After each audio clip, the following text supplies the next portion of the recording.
obrigado pela presença. Eu vou ser muito breve aqui, como de hábito, começando por agradecer o Elmer Kuba, diretor do Banco Central peruano, e o Martín Tanaka, cientista político também peruano, vinculado ao Instituto de Estudos Peruanos, que é um instituto de grande tradição no Peru. Eu acho que o presidente Fernando Henrique tem uma vinculação com esse instituto que remonta aos anos 60, né? E quando eu imaginei trazer esse tema do Peru aqui para a nossa discussão, achei que era muito importante a gente ter uma dupla perspectiva, de um economista e de um cientista político.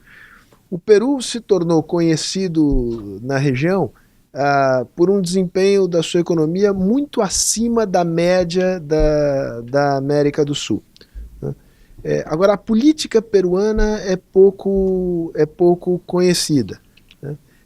E se criou aqui no Brasil uma espécie de percepção de que o Peru é uma espécie de exemplo de como a economia pode ir bem, embora a política vá mal, né? Os presidentes peruanos têm sido, em geral, presidentes frágeis, com popularidade muito baixa. Então, para verificar se de fato essa é uma ideia que faz sentido ou não faz sentido, eu achei que era fundamental a gente ter um cientista político aqui. Então fizemos essa combinação. O Elmer é diretor do Banco Central peruano. Me contava ele, acho que vale a pena fazer esse registro, que no caso do Banco Central peruano, com exceção do presidente, os diretores trabalham em tempo parcial. Então eles podem ser diretores do Banco Central e exercer outras atividades, inclusive as atividades de consultor. O Martín é pesquisador do Instituto Peruano de Estudos Peruanos e é da Universidade Católica. Eu vou dar a palavra ao Martín. O Martín começa, faz a primeira exposição, o Elmer faz a dele. Acho que vamos tomar aqui mais ou menos meia hora cada qual, 1 hora, e depois a gente abre para uma conversa aqui com todos os presentes. Martín, a palavra é sua. E eu mais uma vez agradeço a tua presença. Bueno, muchas gracias, Sergio, por la invitación. Para mí es un gran honor y un gran placer estar con ustedes aquí. Muchas gracias por venir. Trataré de hablar lo más claramente posible para podernos entender en portuñol, aunque bueno, yo voy a hablar en español. Y lo que voy a hacer en mi presentación es hacer un pequeño recuento de qué es lo que ha pasado en mi perspectiva y cómo caracterizar la política peruana en los últimos años, desde el año 2000, digamos, para 2001 para aquí, para marcar alguna de las diferencias importantes que me parece que están ocurriendo en la actualidad con el gobierno del presidente Kuczynski, ¿sí? Entonces eso es en lo que va a consistir mi presentación. Y para adelantarles rápidamente la idea central que les quiero transmitir, creo que hay como 4 grandes cosas que se han movido o que están cambiando rápidamente en el Perú en este último año, ¿no? El presidente Kuczynski acaba de completar su primer año de gobierno.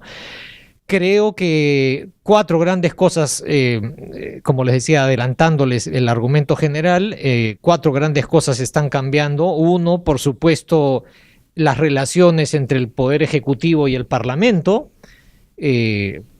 que digamos nunca fueron del todo sencillas, pero los 3 presidentes anteriores lograron armar coaliciones y armar mayorías que les permitían gobernar sin mayores tropiezos, y la situación ahora es muy complicada porque la oposición tiene mayoría, el fujimorismo en particular tiene la mayoría en el Congreso y la bancada oficialista, por el contrario, es muy pequeña. En segundo lugar, creo que en los 3 gobiernos anteriores, con matices y con variaciones, hubo un gran consenso en torno a políticas que podríamos llamar como de centro político.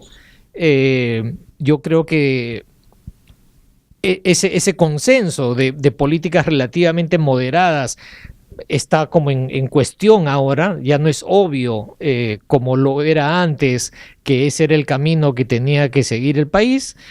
En tercer lugar, creo que este éxito relativo que tuvo el Perú en los últimos años, a pesar de la debilidad política e institucional, se basaba en cierto prestigio de una élite tecnocrática que era la que digamos, tomaba las grandes decisiones de política estatal y de política pública en el país.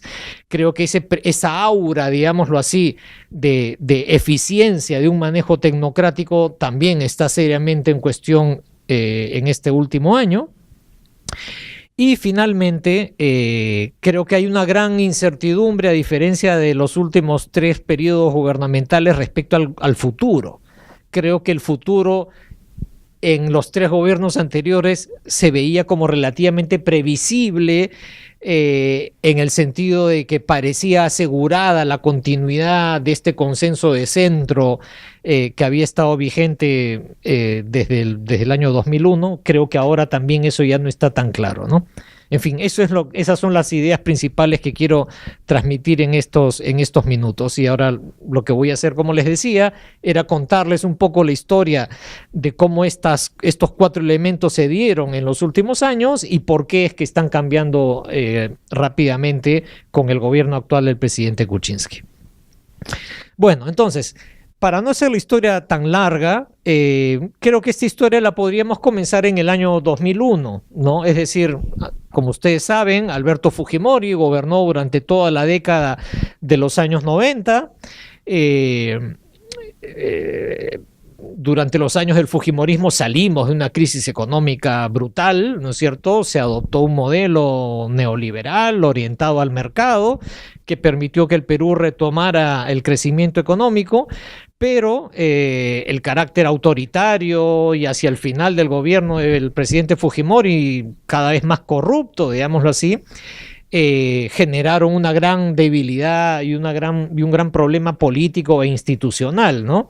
Eso se tradujo pues en las cuestionadas elecciones del año 2000, luego en la fuga del presidente Fujimori al Japón, su renuncia, una transición entre el año 2000 y 2001, nuevas elecciones democráticas en el año 2001 que terminó ganando quien apareció como el gran contendor de Alberto Fujimori en las elecciones del 2000, que fue Alejandro Toledo, ¿no? Entonces, Toledo gana las elecciones en el 2001 con la promesa de reinstitucionalizar la democracia peruana, que había sido seriamente mellada durante los años del fujimorismo. Creo que es interesante mencionar que en cuanto al modelo económico, el candidato Alejandro Toledo nunca cuestionó seriamente el manejo económico ocurrido durante la década de los años 90. Es decir, no estaba en discusión la continuidad de un modelo de economía de mercado, digámoslo así. Lo que sí estaba en discusión era que el punto principal de la agenda política tenía que ver con acabar con la corrupción, acabar con el autoritarismo, fortalecer las instituciones democráticas, etcétera, ¿no? El presidente Toledo ganó las elecciones, pero no logró tener mayoría en el Congreso. Uno miraba la historia política previa en el Perú y decía, el hecho de que los presidentes no tengan mayoría en el Congreso es fuente de inestabilidad política. Se recordaba que Alberto Fujimori en 1990 no tuvo mayoría en el Congreso y luego hubo un golpe de Estado en el año 92. Se recordaba que en el año 63 Fernando Belaúnde no había tenido mayoría parlamentaria y hubo un golpe de Estado en el año 68. Entonces había mucha incertidumbre respecto a qué iba a pasar con el hecho de que el Ejecutivo no contara con mayoría, pero mediante alianzas, una combinación de alianzas formales e informales, el gobierno logró armar una mayoría que más o menos le funcionó para no tener mayores complicaciones con el Parlamento. Uno mira a otros países de América Latina y creo que esa era la dinámica que se percibió en otros contextos, ¿no? Esta dinámica del presidencialismo de coalición, ¿no es cierto? Que se vio claramente en Uruguay, que se vio también aquí en Brasil, ¿no es cierto? Esta formación de coaliciones dentro de sistemas presidenciales permitió superar los problemas de presidentes minoritarios. Estos acuerdos durante los años del presidente Toledo se hicieron, digamos, fueron posibles también por el hecho de que varias de las fuerzas políticas que compitieron en las elecciones del año 2001 estaban de acuerdo con la continuidad del modelo económico y de las reformas económicas iniciadas en la década de los años 90, ¿no? Entonces, formando acuerdos con estas otras bancadas, digamos, de centro derecha, es que el presidente Toledo pudo gobernar. Creo que es importante mencionar también que el presidente Toledo tenía encabezado un partido muy débil, ¿no? De hecho, los partidos políticos peruanos que fueron pulverizados, digámoslo así, a comienzos de la década de los años 90, nunca lograron reconstituirse del todo. Y entonces había también mucha preocupación, mucha incertidumbre sobre la debilidad política del partido que encabezaba el presidente Toledo. Y en esos años empezó a ocurrir algo que después se vería como una tendencia más estructural, y es que presidentes que llegan al gobierno con partidos políticos muy débiles empiezan a gobernar tratando de convocar a expertos y a figuras independientes de relativo prestigio y de relativa credibilidad para que apoyen las tareas del gobierno. Entonces uno empieza a ver que la cantidad de militantes de partido que ocupan cargos en la administración pública empieza a reducirse sustancialmente, y la entrada de figuras, como les decía, expertos independientes, empieza a ser cada vez mayor. Y entonces ahí empieza a darse esta figura en la cual se crea cierta idea desde comienzos del 2001, digamos, de esa década del nuevo siglo, que el gobierno de los técnicos es el que asegura un mínimo de eficiencia y de buen manejo del Estado, y que es más bien la interferencia política la que pone piedras en el camino, ¿no? Durante los años del presidente Toledo lo que se veía era que las dificultades del gobierno eran dificultades asociadas a la conducta del propio presidente, a declaraciones, acciones del propio presidente, o intromisiones de personajes del partido que querían establecer lógicas más clientelísticas, lógicas más de patronazgo, y por el contrario, entonces lo que se veía es que cuando los técnicos gobiernan, la cosa funciona mejor, y más bien habría que blindar a los técnicos de las interferencias políticas. Bueno, y entonces esto es... esta autonomía tecnocrática, digámoslo así, en algunas áreas del Estado es la que ayuda a entender, me parece, el relativamente buen desempeño del Perú en materia económica en los últimos años, y logros en muchas otras áreas del Estado también, a pesar de la debilidad institucional y de la debilidad política. Y un cuarto elemento que me parece importante mencionar es, como les decía, el futuro, ¿no? Uno mira quiénes participaron en las elecciones del año 2001 y uno encuentra que, bueno, Alejandro Toledo ganó la elección, pero quien quedó en segundo lugar fue Alan García, ¿no? Y quien quedó en tercer lugar en esa elección fue Lourdes Flores, también una figura política de un viejo partido, digamos, de viejo para los estándares peruanos, por supuesto, Lourdes Flores, del Partido Popular Cristiano. Entonces, es cierto que los partidos estaban muy debilitados, y lo que tenemos ahora es que los partidos se vuelven cada vez más personalistas, encontramos que en este contexto de debilidad política resulta difícil que emerjan nuevas figuras alternativas a las figuras conocidas. Y entonces uno lo que veía era que para la siguiente elección, los candidatos potenciales, como efectivamente ocurrió, iban a ser básicamente los mismos que habían protagonizado la elección anterior, ¿no? Y por supuesto con la entrada de nuevos personajes. Entonces, para la elección del 2006, nuevamente tenemos a Alan García de candidato, nuevamente tenemos a Lourdes Flores de candidata, y a partir del 2006 aparece ya en el Perú claramente algo que ya estaba recorriendo el conjunto de América Latina, ¿no?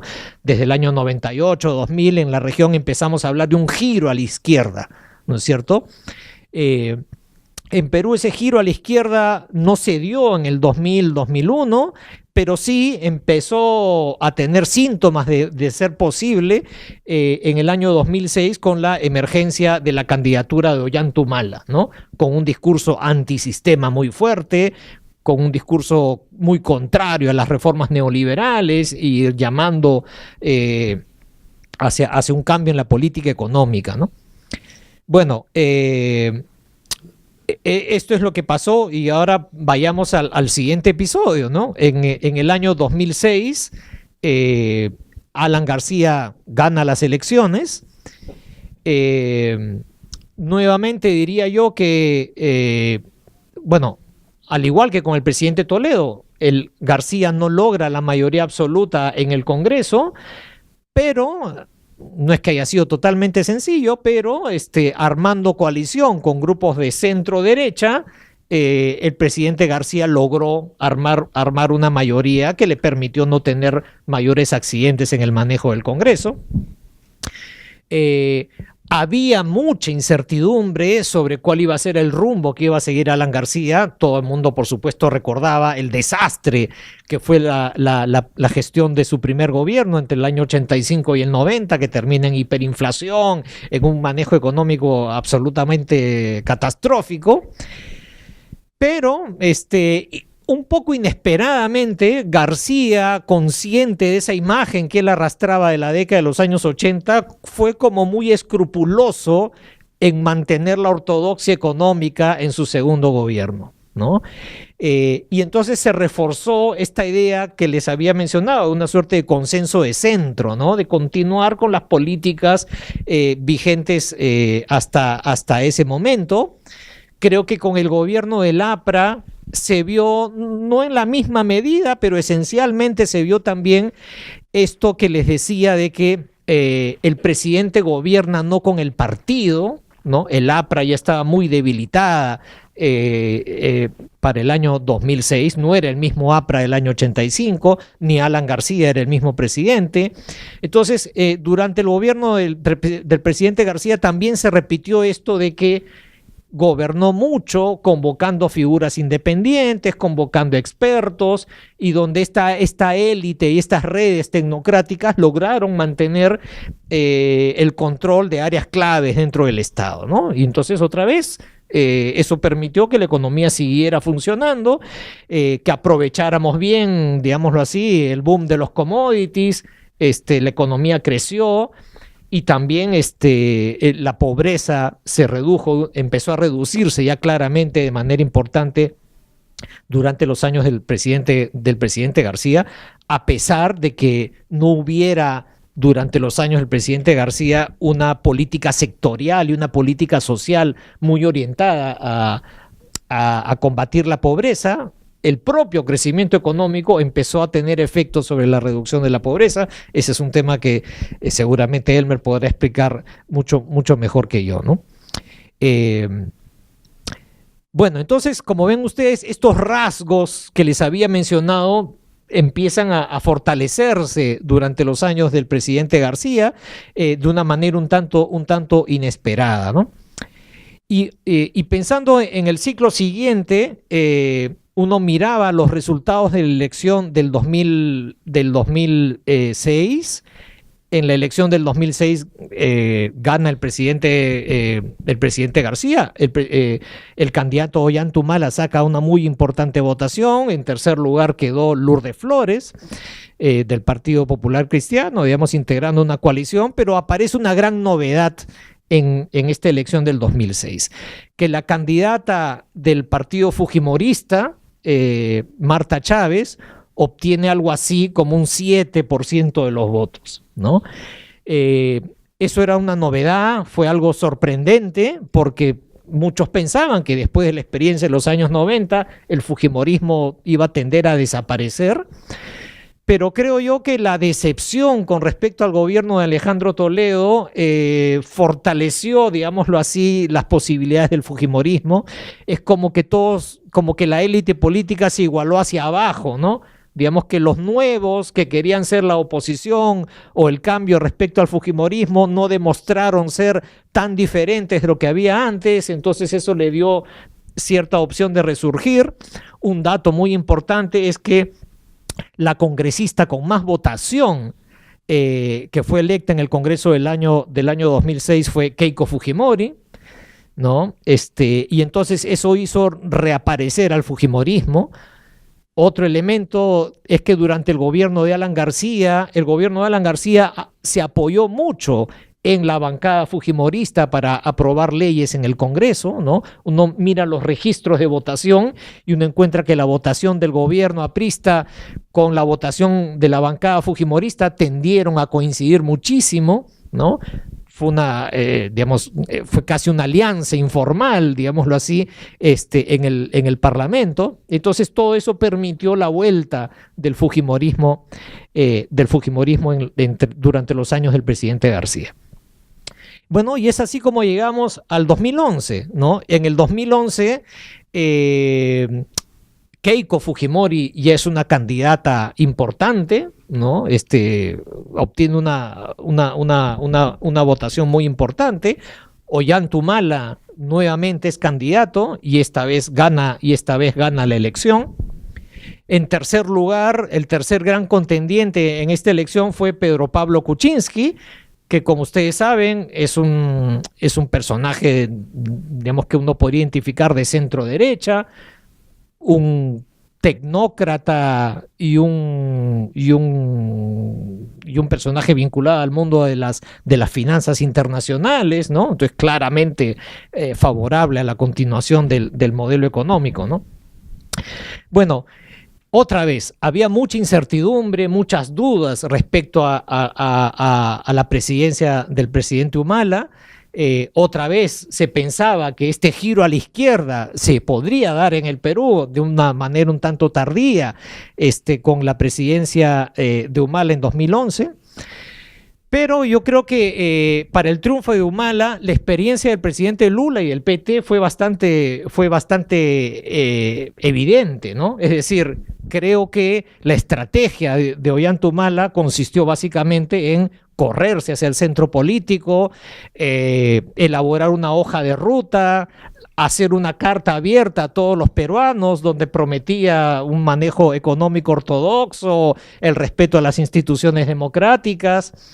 Y así como el presidente Lula hizo nombramientos clave del Ministerio de Economía y del Banco Central para dar una señal clara a los mercados de que iba a tener un manejo ortodoxo, exactamente igual hizo el presidente Humala al hacer estos nombramientos en estos cargos clave. Y creo que también, otra vez, siguiendo el ejemplo del PT y de Lula, la idea era poner mucho énfasis en la política social, implementar un programa social en mayor escala parecido al programa Bolsa Familia, ¿no? Y entonces el riesgo, digamos, el temor de que el presidente Humala hiciera un cambio radical en el modelo económico no se cumplió. Primó la continuidad, primó esta idea de políticas de este consenso de centro. Y otra vez, el presidente Humala llega con un partido y una coalición política muy débil, un poco como le pasa al presidente Lula, pero de una manera mucho más dramática con el presidente Humala. Humala se va peleando y se va distanciando de sus socios de izquierda con los cuales llegó a la presidencia, y al quedarse, digamos, sin su partido y sin sus socios de campaña, descansa cada vez más, otra vez, en la convocatoria de independientes, de técnicos, de expertos para ocupar las principales posiciones de gobierno. Creo que también se refuerza esta idea de que, bueno, entonces, y alrededor de estas políticas de centro es que el presidente Humala logra armar mayoría en el Congreso, aunque no había llegado a tener mayoría por los votos que recibió el Partido Nacionalista. Se mantiene esta idea de que las cosas van bien cuando están en manos de técnicos y de expertos. Se mantiene esta idea de que las intromisiones políticas son las que entorpecen la marcha del Estado, ¿no? Llamaron mucho la atención, por ejemplo, durante la presidencia del presidente Humala, las supuestas o reales, no sé, interferencias de su esposa, que era también dirigente del partido, ¿no? En fin, eso es algo de lo que se habló mucho durante los años del presidente Humala. Y uno miraba, ya para irnos acercando al final, uno miraba el próximo ciclo electoral y uno veía que Keiko Fujimori había quedado segunda en la elección del 2011, que Pedro Pablo Kuczynski había quedado tercero, ¿no? Y los candidatos que se perfilaban para el 2016, pues eran ellos, y también personajes que ya habían intentado en ocasiones anteriores la presidencia. Alan García nuevamente se presenta a las elecciones, esta vez en alianza con Lourdes Flores, ¿no? Y bueno, la campaña electoral del año 2016 fue una campaña muy accidentada, digamos, llenas de elementos imprevistos. Y al final, al final quienes logran pasar al balotaje a la segunda vuelta fueron Keiko Fujimori y Pedro Pablo Kuczynski, y al final Kuczynski gana la elección con una diferencia muy pequeña, ¿no? De apenas 42,000 votos en la segunda vuelta, una votación muy estrecha. Pero entonces les decía, del 2016, en el último año, empezamos a tener cambios que me parecen muy significativos, muy relevantes, que rompen un poco el patrón del que les he estado hablando, ¿no? En primer lugar, para sorpresa de muchos, el fujimorismo, digamos, Keiko Fujimori construyó una base partidaria muy relevante entre el 2011 y el 2016, y eso se tradujo en la votación que obtuvo, ¿no? Ella obtiene alrededor de un 30% de los votos, pero están muy bien repartidos territorialmente, y esa buena repartición territorial le permitió al fujimorismo lograr la mayoría absoluta del Congreso, ¿no? Lograr colocar 73 congresistas de un Congreso de 130, ¿no? Donde funcionamos con una sola cámara. Es decir, el Fuerza Popular por sí sola tiene la mayoría absoluta del Congreso, y esto es algo que nunca se había visto, digámoslo así. Digamos, no hay antecedentes cercanos de esta dinámica, ¿no? Donde una sola fuerza de oposición tiene la mayoría absoluta del gobierno.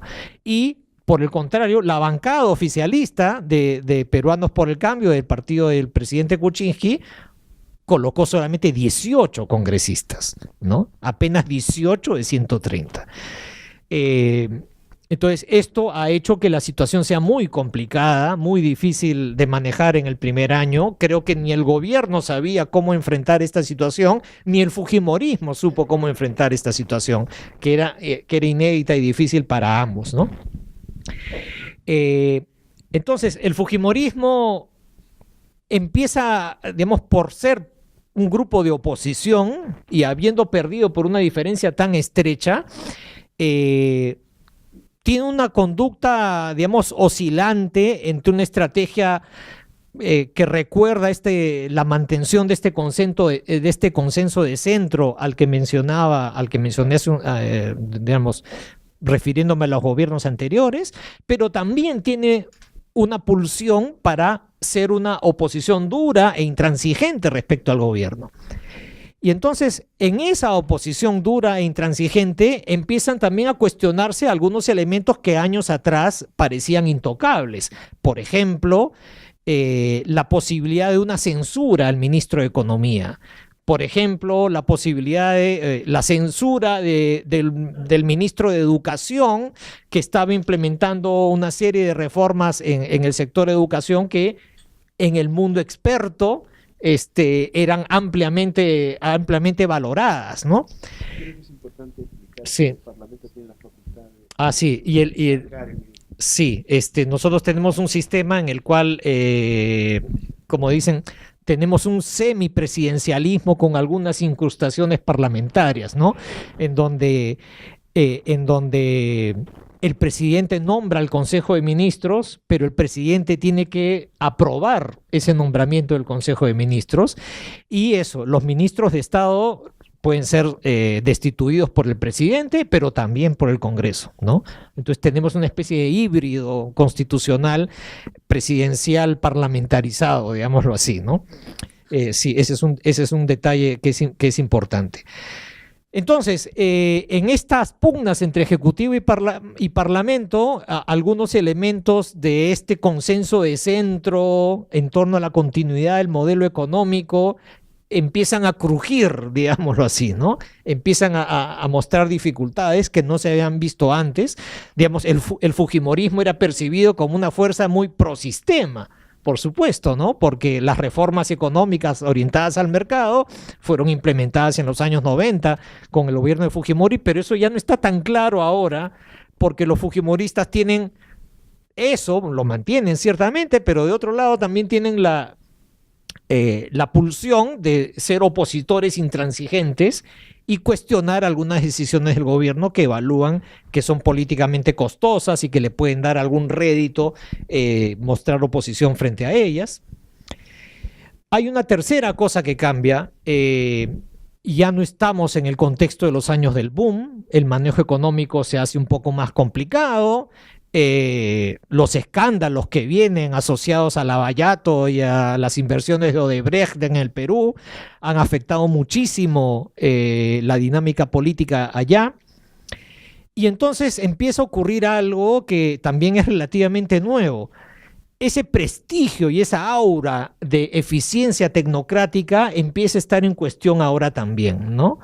Porque empieza a haber denuncias de complicidades y de conflictos de interés entre esta élite tecnocrática e intereses empresariales, lobbies, grupos de interés, asociados eventualmente a problemas de corrupción. Y entonces, además, como la relación con el Congreso es cada vez más complicada, uno cada vez más escucha en la prensa peruana que lo que se necesita es un manejo más político y menos tecnocrático, ¿no? Es decir, ese sentido común se ha invertido en el último año. Antes como que estaba muy claro que los políticos estorbaban y que los técnicos eran los eficientes, y ahora se escucha lo contrario, ¿no? Los técnicos no pueden gobernar un país tan complejo, tan difícil como el país, se necesita un manejo político, y el presidente Kuczynski es un presidente débil porque es muy tecnócrata, porque es un hombre vinculado a las finanzas y le falta sensibilidad política. Y es por eso que es un gobierno percibido como entrampado, como débil, como metido en muchas dificultades. Ya para ir terminando, creo que también entonces el futuro se ve como muy incierto, ¿no? Yo les decía, uno mira los episodios anteriores y uno decía, bueno, no sabemos quién va a ser el próximo presidente, pero podemos estar relativamente seguros de que la cosa va a ir más o menos en el mismo sentido que han ido en los últimos años, ¿no? Yo diría que eso ya no es tan claro ahora. Las figuras, digámoslo así, que participaron en la última elección, no se sabe cómo quedan para la siguiente, ¿no? Bueno, Keiko Fujimori va a ser ciertamente una protagonista importante en la próxima elección, pero fíjense que quienes participaron en la elección anterior, Alan García, digamos, Ollanta Humala, están muy cuestionados, Alejandro Toledo, ni qué se diga, los expresidentes están muy cuestionados por lo que viene desde Lavallato y la manera en que de alguna u otra manera están implicados. Otras opciones se ven como muy precarias, ¿no es cierto? No están, digamos, no es claro que se consoliden como fuerzas políticas importantes para la próxima elección, ¿no? Y estos otros grupos que podrían perfilarse para la próxima elección, no está claro cuál es su perfil programático, no está muy clara su identidad, su perfil. Entonces, creo que a diferencia otra vez de lo que habíamos estado mirando en los últimos años, la incertidumbre respecto al futuro empieza a ser mayor. Es como que Kuczynski encarnaba muy claramente la continuidad de los últimos años, y en la medida en que este gobierno está atravesando dificultades, empieza a haber voces que piensan que las cosas tienen que ser diferentes, ¿no? Que las cosas tendrían que cambiar, ya sea en un sentido más de izquierda, o en un sentido más populista, o en un sentido más conservador, más de derecha, más dura, digámoslo así. Ese tipo de opciones empiezan a perfilarse con mayor espacio, y como que el espacio de centro, que había sido el hegemónico, el predominante en los últimos años, empieza a mostrar cada vez más dificultades, ¿no? Pero ya no quiero hablar más y lo dejo ahí. Muchas gracias.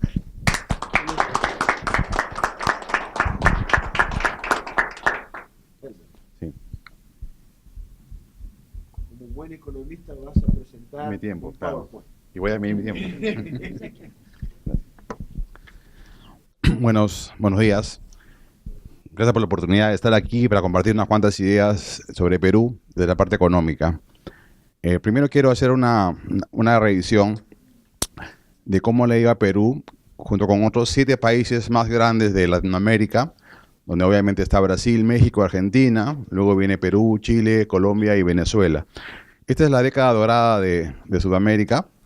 Este es el crecimiento promedio de los países y la inflación promedio. Hemos sacado a Venezuela de ahí porque no entra en el cuadro, ¿no? Pero lo hizo bien también. Venezuela creció casi 6% en la década, ¿no? Gracias al boom del petróleo.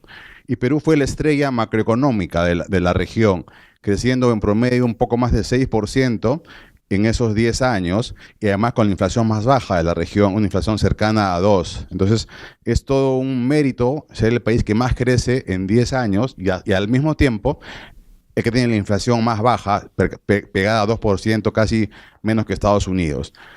Lo sigue muy de cerca Colombia y Chile, con crecimientos también notables de 4%, con inflación también baja, y un poco más abajo México. Estos 3 países se juntaron y formaron la famosa Alianza del Pacífico al final de este periodo.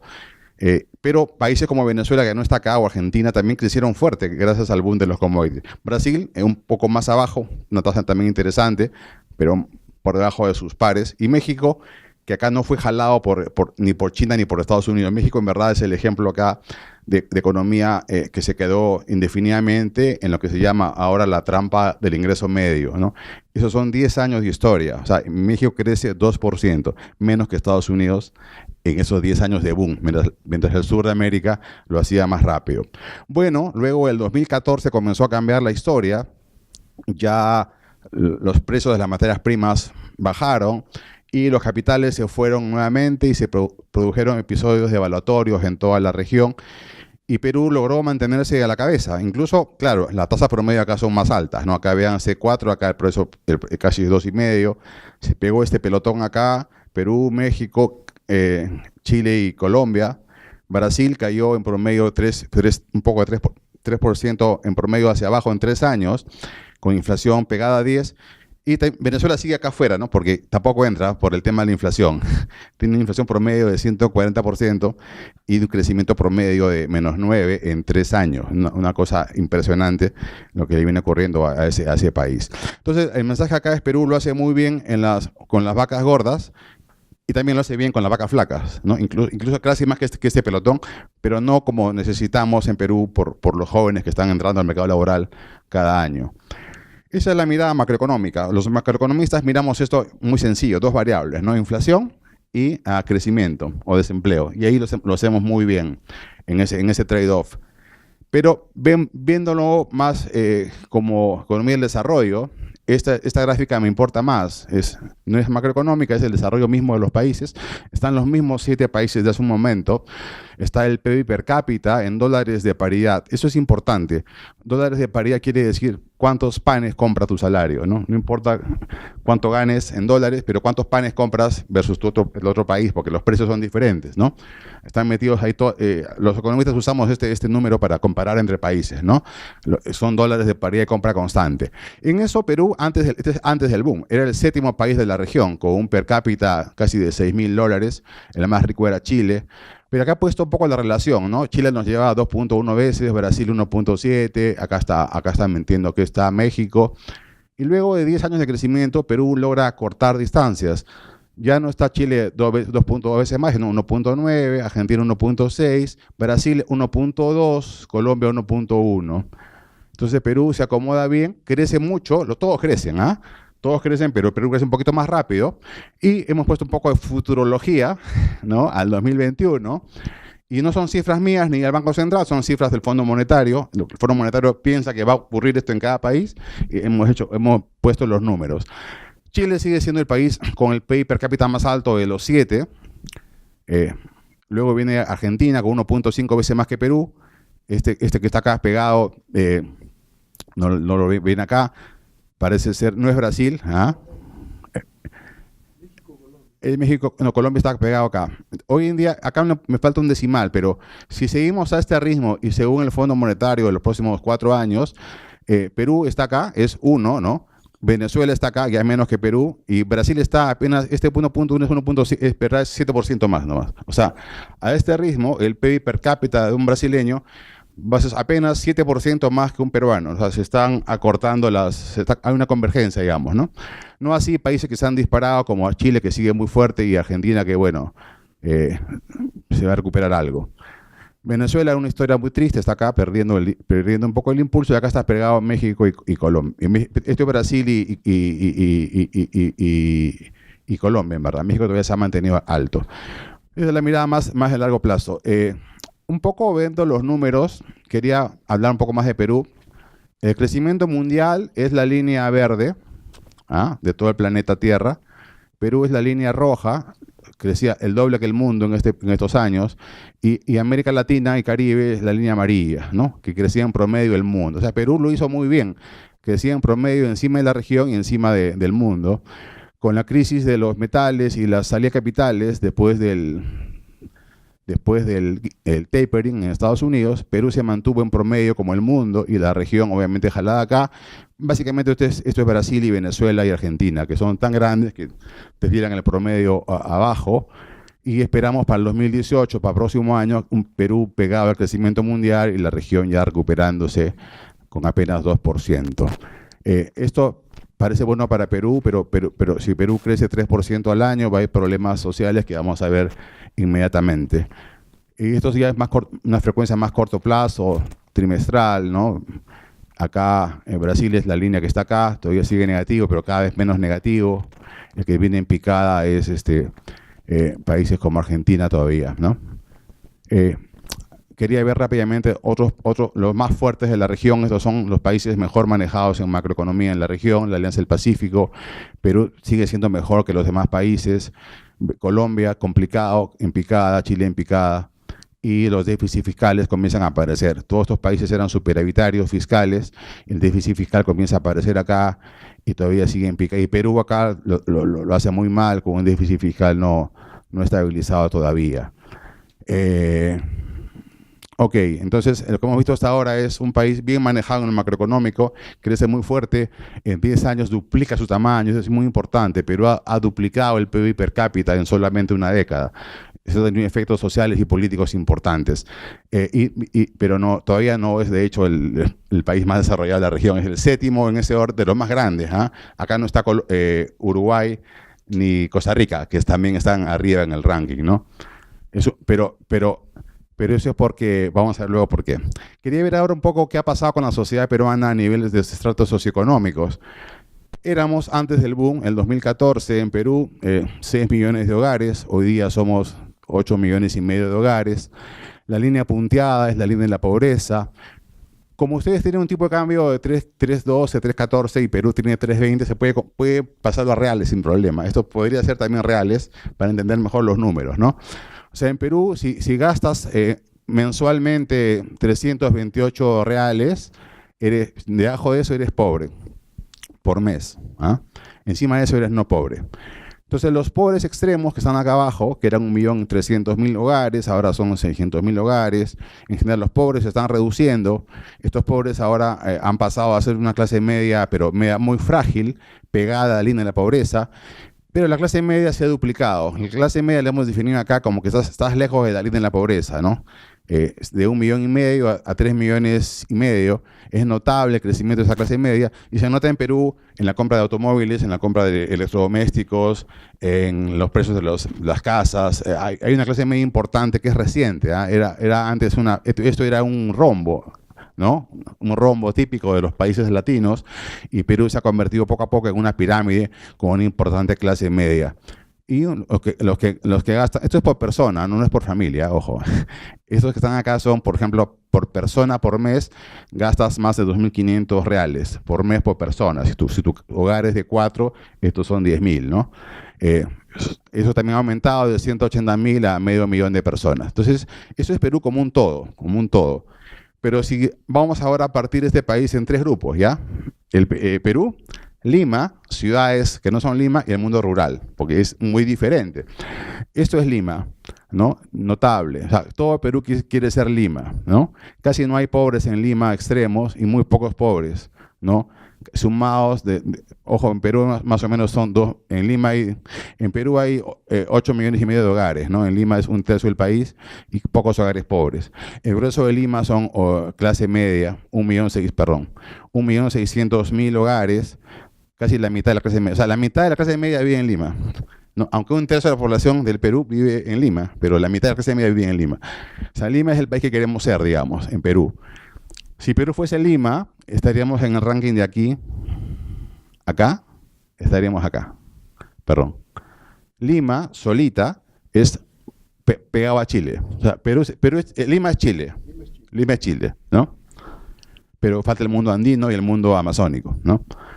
Entonces, esto es Lima, esto es el resto del Perú, de ciudades, que se parece más al nacional, ¿no? Hay casi 4 millones de hogares y muy parecido el shape, la silueta, es parecida al Perú. Pero todavía tenemos una tara, que es el mundo rural, ¿no? Acá todavía hay 2 millones de hogares de los 8, o sea, la cuarta parte de los peruanos viven en una sociedad rural donde todavía la pobreza extrema y la pobreza en general es muy amplia, ¿no? Acá es la mayoría, sigue siendo casi una pirámide esto.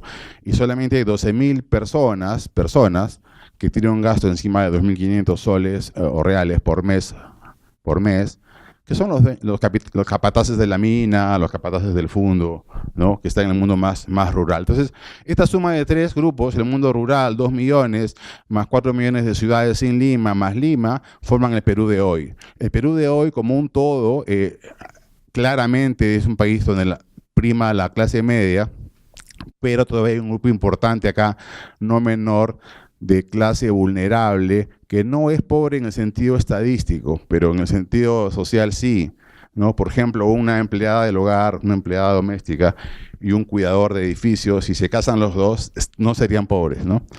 Pero por supuesto que estarían en una situación todavía precaria. Pero bueno, esa es una mirada de estrato socioeconómico. Otra mirada que quiero compartir es la informalidad laboral. Perú es un país con una de las más altas informalidades laborales de los países en desarrollo. Y aquí tengo los números, pero antes de eso voy a hablar de informal laboral, no de la compañía, o sea, de la persona. Esa persona se considera que es informal cuando no está en planilla, no está en nómina, no está en el mes a mes. O no tiene contrato. Es formal es que tienes un contrato de trabajo o estás en una planilla. Es decir, tienes vacaciones, tienes jubilación, tienes seguro médico, ¿no? Tienes esas 3 cosas básicas. Seguro médico, te jubilas, una pensión, y además tienes vacaciones, ¿no? Ese es informal. Pero este informal puede trabajar en una empresa formal también, que no cumple la ley. O sea, una empresa que es formal, pero la gente es informal. O la empresa es informal, más complicado, ¿no? Es horrible ese mundo. Tú eres informal y tu dueño, tu empresa también es informal. Ese es el mundo que está acá en rojo. O sea, en otras palabras, el bendito es el formal. O sea, el tipo es formal y la compañía es formal, ¿no? Es perfecto, un trabajador de un banco. Este es informal, pero la empresa es formal, y acá este es el peor de los mundos, ¿no? La pequeña empresa que es informal, que ni siquiera paga impuestos, y el tipo también es informal. Entonces, veamos los números. Este es el mundo. En Perú hay 30 millones de personas, trabajan 16, pero este es el mundo privado nomás. Hemos sacado el campo y el mundo público, ¿ya? Este es el mundo, ese es el empleo formal urbano. La mayoría, 5 millones, o sea, a ver, 70% son informales, laborales. Una cosa muy... 70% de la población económicamente activa urbana, privada, es informal. Es impresionante. Sí, o sea, el verde, ¿no? No leo bien acá. Sí, 2.8 millones de personas, 30% es el sector formal. Ojo, repito, vacaciones, seguro médico y pensión de jubilación. El resto no tiene. Es un país que está marchando con un problema ahí anidado en el futuro, ¿no? Por más de ser la estrella macroeconómica, no es suficiente. Tienen que hacer más reformas que eso. No basta con el Ministerio de Hacienda y Banco Central. Ahora, claro, el problema, estos amarillos que están acá, que es 1 millón, ¿por qué hay informalidad laboral dentro de una empresa formal? Por las leyes. Perú tiene unas leyes laborales muy rígidas, casi francesas, y hace que el trabajador a veces prefiera ser informal para no pagar los derechos, digamos, que te quitan para pensiones, para tus impuestos. Prefieres decirle, oye, no me pagues, págame en cash. Pero el rojo sí es complicado, porque el rojo acá, 5 millones, es informal él y también su empleador. O sea, no hay manera de castigarlo, no puedes castigarlo, no puede haber una multa contra ese señor empleador, porque ese señor empleador no existe para el Estado, no tiene un número, no es multable, ¿ah? Es más complicado. Y de esos, un gran número, más de la mitad de esos son independientes. El independiente que cuide el auto, lave el auto, cuida la calle, es un gasfitero, un pintor, pero uno, ¿no? Una persona. Jardinero, uno que es autoempleado. Esa es la realidad laboral de este país, ¿no? Ahora, en pobreza, como anunció Martín, Perú le ha ido muy bien, ha bajado la pobreza de 60% a 20% en estos 12 años de gran crecimiento. Todavía en el mundo rural que acabamos de ver, todavía hay 40% de pobres, en el mundo urbano apenas 14%, y según los pronósticos muy conservadores del gobierno de PPK, la pobreza va a bajar a 15% y va a seguir bajando en general en todos los ámbitos. En otros temas menos bonitos está, por ejemplo, la calidad educativa. Pero he hecho grandes reformas económicas liberales guiadas por el mercado en la parte privada, ¿no? Pero no ha ido de la mano de reforma del Estado, de la parte pública. No está en la misma calidad, ¿no? Hoy día una empresa peruana puede competir con cualquier empresa mundial, se defiende, tiene buenos técnicos, está abierto, pero no tiene aranceles, pero es 0 aranceles. Tú traes un iPhone de China, traes un iPhone de China y pagas 0 aranceles, 0. Solamente pagas el IVA, acá es el IVA, ¿no? Ok, un impuesto a las ventas, nada más, no hay barreras arancelarias, 0, ¿no? Y puedes entrar y sacar dólares sin ningún problema, desde 1 hasta miles de millones, nadie te pregunta nada, el Banco Central es libre, es un país muy libre de entrar o sacar capitales, cualquiera puede invertir, cualquier parte del planeta puede invertir en Perú, no hay ninguna restricción, o puede salir también, ¿no? La parte financiera es muy abierta, la parte real no hay aranceles, muy liberal la economía, pero en la parte pública no ha hecho las reformas. Esas reformas de segunda generación, más política, más difícil, más del Estado, no ha avanzado a ese ritmo. Y un reflejo es fíjense, estos son los niños de segundo de primaria que resuelven problemas de lenguaje y de matemática y han mejorado, claro, pero estos índices son de los peores de los que se miden comparables con otros países, ¿no? Y han comenzado a caer. O sea, en resumen, solamente un tercio de los alumnos aprueba matemática a esa edad, al segundo año. Y 48% aprueba lenguaje.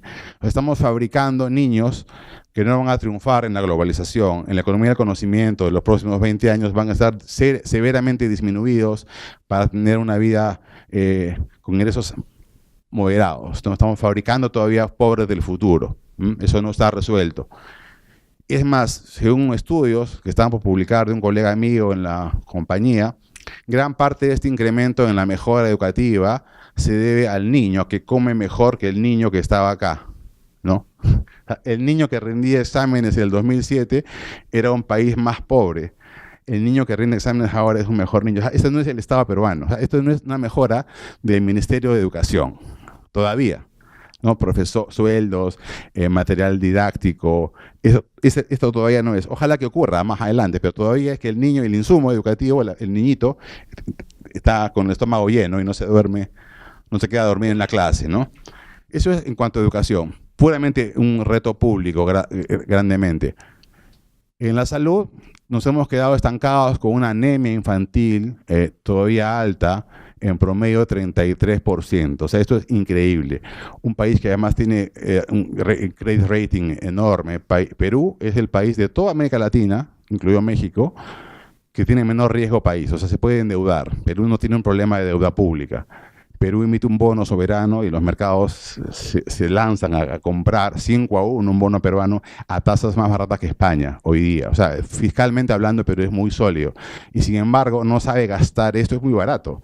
Contra la anemia infantil. Esto es muy barato, no cuesta mucho enfrentar la anemia infantil y todavía estamos formando 33% de niñitos que van a tener también una salud frágil, ¿no es cierto? Un niño que es anémico tiene problemas de personalidad y de salud que lo persiguen toda su vida. ¿Hay alimentación a diario en las escuelas públicas? Sí, pero al niño que tiene 5 años, no a la madre gestante y al niño antes del año, que es donde está el problema acá central. Igual en la nutrición, ¿no? Acá también es importante. O sea, llegas al niño en la escuela, pero el niño ya está desnutrido, ¿no? Sí, esto, aquí está, menores de 5 años. Estos menores de 5 años, no leo bien aquí. ¿Sí? Sí, sí. Correcto. Y acá, bueno, está la desnutrición infantil, que, bueno, también ha ido bajando, pero se ha mantenido en el mundo rural. Todavía la cuarta parte es desnutrida. Eso ya es un tema complicado que va a hacer más permanente la pobreza en esas zonas, ¿no? Tanto la anemia como la desnutrición no es rocket science, o sea, es sencillo ¿no? de entrar ahora y hay recursos para eso. Es puro fracaso del Estado, ¿no? O sea, acá no está fallando el mercado. El mercado ha hecho su trabajo, ha duplicado el PIB per cápita, se ha mantenido fuerte y este es trabajo estatal, ¿no? Eso no es un fracaso de la economía neoliberal, digamos, ¿no? Acá eso es el Estado peruano que no está haciendo su trabajo. La gente eligió a varios gobiernos que ha mencionado Martín, que no han sido capaces de poner ministros de salud y de educación que sigan bajando esto. Igual en el mundo, esto ya lo vimos, ¿no? La educación, esto es de la salud. Bueno, entramos ahora, después de esta mirada rápida, hemos visto un país que es la estrella macroeconómica, inflación la más baja del planeta. Ningún país tiene inflación de 2% en 12 años. O sea, pocos países le ganan a Perú en inflación. Pero en otras cosas hay mucho que desear. PPK. Bueno, como ha mostrado Martín, es un presidente muy tecnócrata, el papá de los tecnócratas de Perú, llegó al poder, pero no ha podido, por diversas razones, seguir yendo a lo que se esperaba. Antes de eso quería entrar a las expectativas de la economía a 3 meses. Esta es una encuesta. Cuando es cero quiere decir que hay un empate entre los optimistas y los pesimistas. Cuando está encima de 0, ganan los optimistas. Esto no es a la población peruana. Esto es a los 500 gerentes más importantes del Perú, que es la encuesta del Banco Central, que se hace todos los meses a los 500 hombres más importantes de los negocios, sea peruano o extranjero, ¿no? ¿Cómo piensan los que mueven los mercados? El dinero. desde el año 2003 y está con episodios. Generalmente ha estado encima del cero, ¿no? Un país con mucho optimismo. Acá fue cuando Humala amenazó con las encuestas, con un discurso más de izquierda, ¿no? Se cayó, pero acá no ganó Humala, ¿no? Ganó Alan García. Esto fue la gran crisis internacional de los años 90 con Lehman Brothers. Luego se recuperó. Acá ganó Humala. Fíjense cómo gana Humala y ¡pum! En un día las expectativas se van debajo de cero, ¿no? La bolsa cae, el tipo de cambio del Banco Central tiene que intervenir para que el dólar no suba. Luego ganó Humala y luego viene la crisis internacional. Humala ha sido interesante acá, aparece 3 veces mal, ¿no? Cuando es candidato, cuando gana y cuando gobierna. O sea, ha estado siempre detrás de la nube negra. Es la nube negra del país en esta década, ¿no? Que está aquí. Y eso es dato puro y duro, ¿no? Bueno, Kuczynski ganó y, bueno, oye, ganó Kuczynski, bueno, Perú se va para arriba nuevamente, ¿no? Y luego viene el fiasco, esto es un fenómeno del Niño, y bueno, se ha quedado casi pegado en cero. O sea, había cero. Kuczynski hoy día no despierta a los espíritus animales de los inversionistas, ¿no? Hay un empate entre optimistas y pesimistas, está ahí, vamos a ver qué pasa en los próximos meses. En general, él ha recibido una economía deteriorada un poco en la parte fiscal, ha sido afectado por el lavallato, que bueno, es el escándalo más importante en Perú en décadas, pero Perú sí es un país donde la corrupción está también presente desde que se fundó el país. O sea, no es que era un país limpio y apareció el lavallato, no, ya había corrupción histórica en el país, ¿no? Pero no había videos, no había delación, los historiadores tenían que buscar eso, ¿no? Pero el entorno peruano es bueno, China es muy fuerte, cobra las materias primas del país y en general ha habido un mal manejo económico hoy día. Hasta el propio nuevo ministro de Economía habla mal de su antecesor, no sé, que eso ya hay un reconocimiento que hubo un mal manejo macroeconómico, la estrella macroeconómica con Kuczynski en la cabeza hizo un mal manejo macroeconómico, ¿no? Ese es el mundo al revés, ¿no? Eso fue lo sorpresivo, nada de eso se esperaba hace 12 meses. Y también, bueno, algunos problemas de tipo político. Resultados, la economía en deterioro. Un ajuste fiscal, un freno fiscal en un país que tiene credit rating mundial, ¿no? Ese es el mal manejo. O sea, una cosa, has leído mal los datos, ¿no? Tremendo. Acá lo vamos a ver en los números. Esto es la inversión privada en Perú, que era la estrella regional. La inversión privada cae cada trimestre y sigue cayendo. Gana PPK y sigue cayendo. ¿Ah? Y el dato al segundo trimestre que ya sale en estos días también es negativo. O sea, los 4 primeros trimestres, el primer año de PPK es negativo en la inversión privada. Mira la pública también venía muy mal acá con el presidente Humala, que por varias razones comenzó a gastar menos. Y acá ganó PPK y sí, este es el ajuste fiscal, 16% de caída. Lo que te dice, ¿no? ¿Cómo es posible que un país que necesita un impulso fiscal, gana un gobierno nuevo, de derecha, hay mucho dinero y la economía está un poco débil? Debe ser keynesiano puro, por ponerle un impulso fiscal, frenas la economía en un gobierno que es débil, le haces un flaco favor. Y eso ha pasado. Este ajuste fiscal, además son números grandes, 16% de ajuste fiscal es un número fuerte de menor inversión, no es un número pequeño, ¿no? De inversión pública, igual ocurre con el público. Fíjense, esta es la inversión privada y pública. En Perú es una economía guiada por el mercado, ¿no? Esto que está acá es 5 veces más grande que esto. O sea, la inversión del país la hacen los privados. Esto es 5 veces más grande que la pública. La inversión pública en Perú es más pequeñita, es más no son empresas estatales, son ministerios, ¿no? Escuela, esto es carretera. Sí. Sí, negativo. En los últimos años, ¿no? Sí.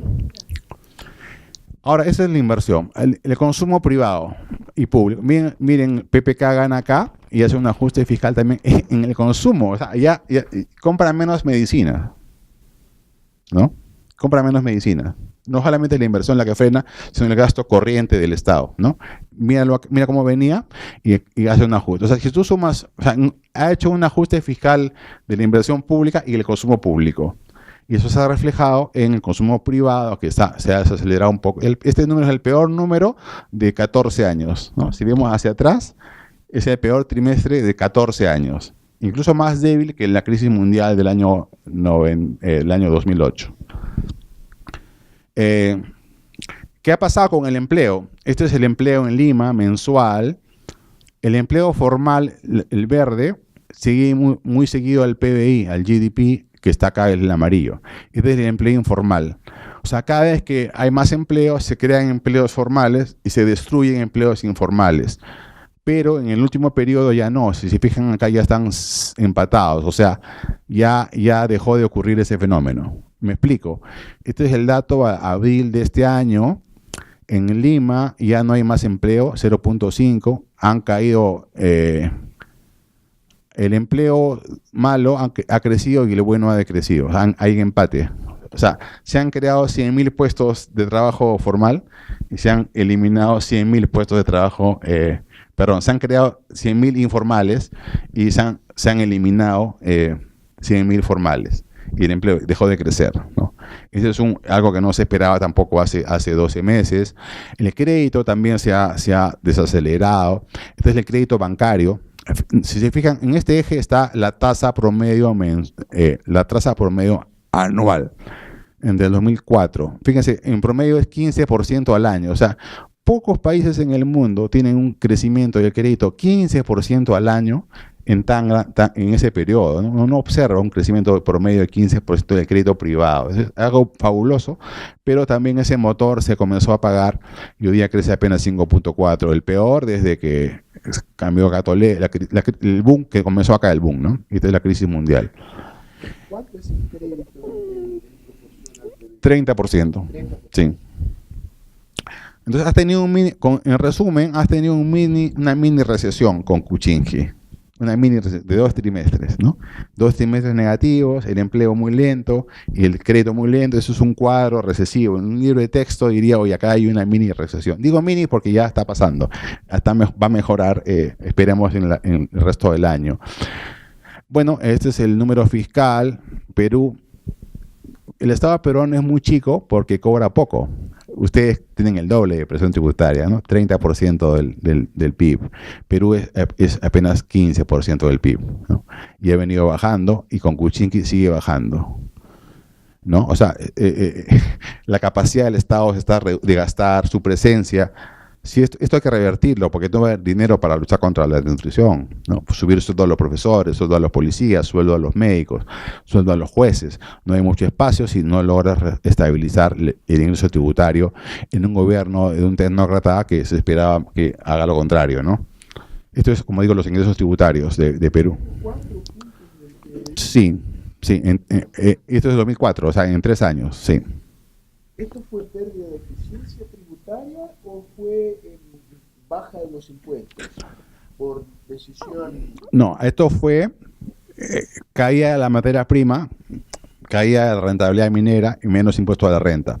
También fue economía más lenta en IVA, en IGB, y al final fue una bajada de impuestos de PPK, que decidió bajar los impuestos a la pequeña empresa formal, que también ha perdido dinero ahí, pensando que los demás se van a formalizar, que es un mundo muy complejo, ¿no? Es muy difícil pensar que una pequeña empresa informal se va a formalizar porque has bajado la tasa del impuesto. Eso es un tema muy discutido en la profesión y no está ocurriendo, ¿no?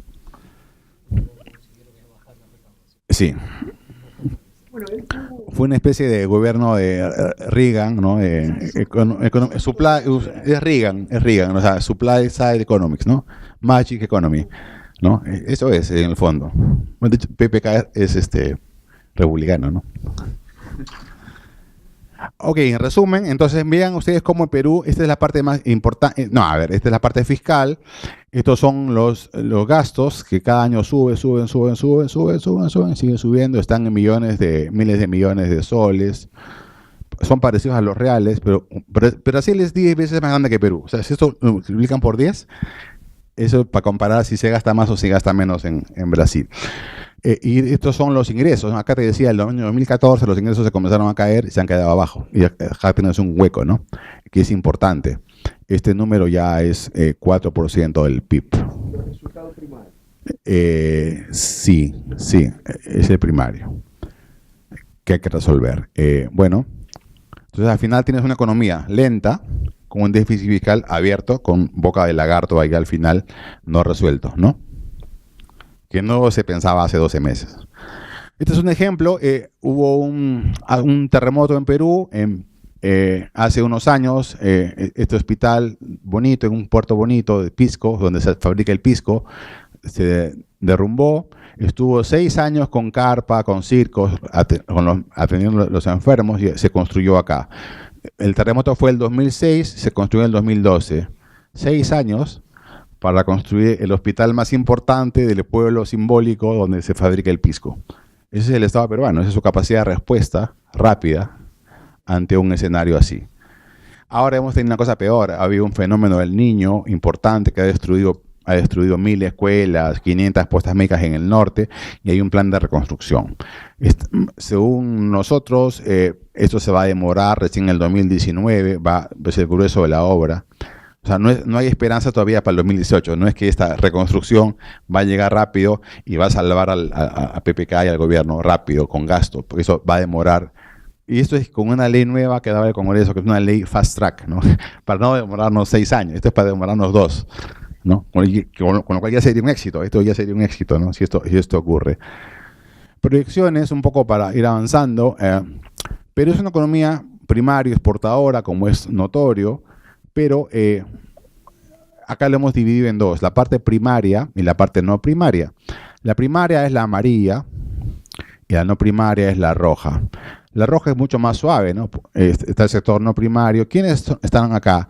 En el primario está la minería, la agricultura y la pesca, ¿no? Que pesan la cuarta parte del producto. 3/4 partes del producto son no primarios. Está la industria, la construcción y los servicios importantes, ¿no? En las ciudades. Entonces, es mucho más suave el comportamiento de la parte económica en la parte roja. Y estamos mal, fíjense, Perú, de ser la estrella, que crecía 6% al año a tasas chinas, ¿no? Se ha quedado creciendo 2%, 2%, 2%, 3 años seguidos. Y para el próximo apenas. O sea, esto que está acá es la sensación térmica en las ciudades, ¿no? Es como que la economía está creciendo solamente al 2% en las ciudades, ¿no? Los negocios. ¿En términos per cápita? No, en absolutos. Sí, pero si uno considera... Se pega al cero. Y si no fuera por 2 minas, acá Perú ha entrado 2 minas de clase mundial de cobre, han entrado el año pasado. Y jalan el promedio. Pero esto es muy engañoso. Esto te da 4 el año pasado, pero es por estas 2 minas que son de clase mundial. De hecho, el principal productor mundial de cobre es Chile. Chile produce 5.000 millones de toneladas y Perú produce 2,5. Es el segundo después de Chile. El tercero es China con 1.000, Estados Unidos con 1.000. O sea, Perú sí ha aumentado con 2 minas. Es el segundo país productor mundial de cobre. Había la mitad de Chile. Y esas 2 minas están acá, ¿no? En este boom, que jalan el promedio, pero en verdad la sensación es la de más abajo, ¿no? Vamos rápido, vamos a terminar. Entonces, este es mi último gráfico. Con este termino, es el último, en verdad es el último. Este es el promedio de Perú entre el 2004 y el 2013, la década dorada. 6% por medio de crecimiento, Perú se duplicó, es otro país. Luego vino el tema internacional y Perú se estabilizó en 3%. Este número nuevo es 3%. O sea, la nueva normalidad peruana ya no es el país del 6, es el país del 3. Y este es el futuro cercano. Esperamos que sea 3,5, con lo cual se complican las cosas políticamente, se complican las cosas económicamente. 3% es muy bajo para nosotros. ¿Por qué es muy bajo? Y con eso termino el número. Porque con 3% das empleo a los entrantes al mercado laboral, nada más. No suben los salarios, quedan estables. O sea, un joven entra a trabajar, consigue empleo básico y se queda ahí plano su salario, no mejora el salario. Ese es el problema. Ya no es como la década anterior. O sea, hay empleo a la justa, creas empleo para los entrantes. Y de esos entrantes, la mitad de los empleos son informales, no está creando una gran cosa. Y es un severo problema que tenemos que resolver nosotros los peruanos, los tecnócratas, como dice Martín, junto con los políticos, más adelante. Muchas gracias. Excelente. Bom, eu vou abrir para perguntas. Peço que as pessoas se identifiquem rapidamente e façam perguntas que permitam aos outros também fazerem perguntas.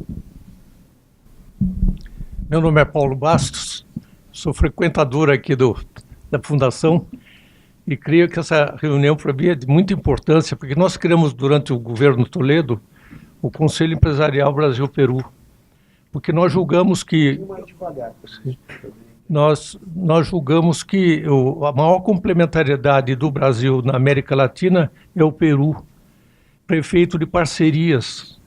Inclusive fisicamente, nós temos uma condição muito favorável de fazer a ferrovia ligando o centro do Brasil aos portos do Peru.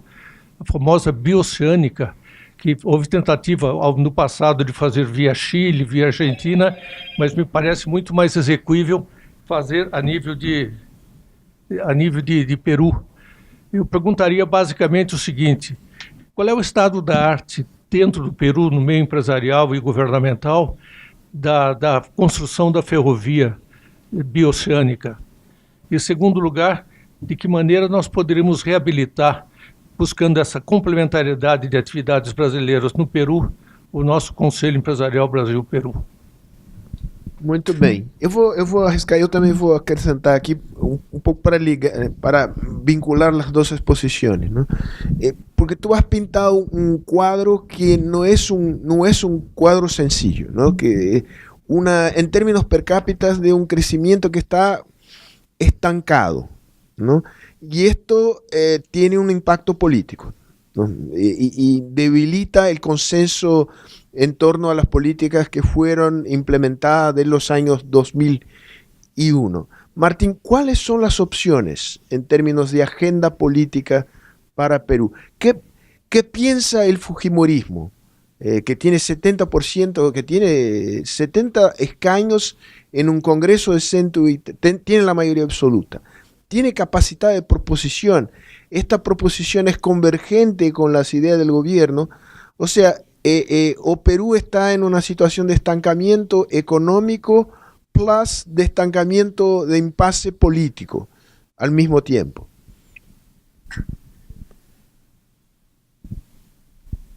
¿Una pregunta más?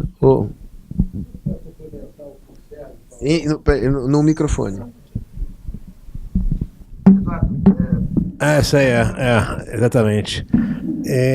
Você falou ali que o crescimento de 3% é um crescimento que é basicamente movido a ingresso salarial.